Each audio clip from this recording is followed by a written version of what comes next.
Hello everybody, hope you're doing well today. I just want to give a brief background, a little bit about me and what makes me create my artwork. Now, I started out as a photographer years and years ago.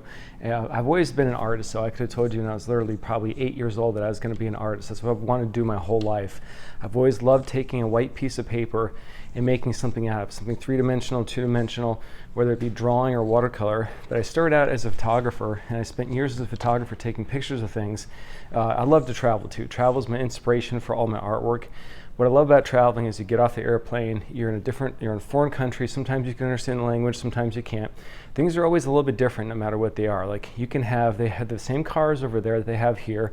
They have the same things, but everything is completely different. And that's that inspires me so much to travel, is just to see all the differences, the different ways that people do live. And I do respect all the different ways they live, all the different religions, the styles, the foods.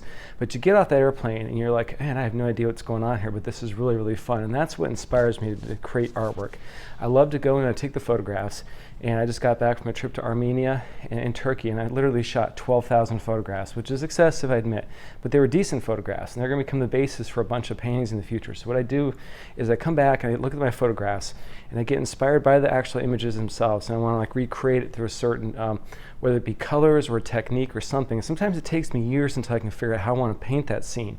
But what I do sometimes is I'll go back and then I'll paint the scene with my reinterpretation, my colors, through expressing my memories of the travel and of the place. And let me show you an example. This is one I just finished. This was a color picture, and I usually just work from black and white, so I actually printed this in color. But this is Kaunas, Lithuania, where I took my 17-year-old son this last August. We always take a father-son trip in every August. I take him overseas and have him experience the world too, and he loves to travel. And when we travel, we're not sitting on beaches. We're actually walking around shooting tons and tons of pictures, eating food, experiencing the people, seeing what's going on in the place. But this was the original photograph that I took, and this was my reinterpretation, my artistic version of it. So I changed the colors quite a bit. I've got the people in there, but took out lots of details, and I made it my own interpretation of it. And so for me, the travel is what becomes the basis for all of my artwork. And I want to tell you too, it's actually a lot easier to be a painter than it is to be a photographer. Because when you're a photographer, you've got to get model releases, you've got to get property releases.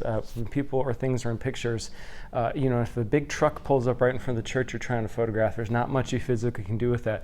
But as a painter, I can take a picture, even a bad picture, and I can make a great painting of it because I can take out those elements I do or don't want. I think it's a lot easier being a painter than it is to be a photographer.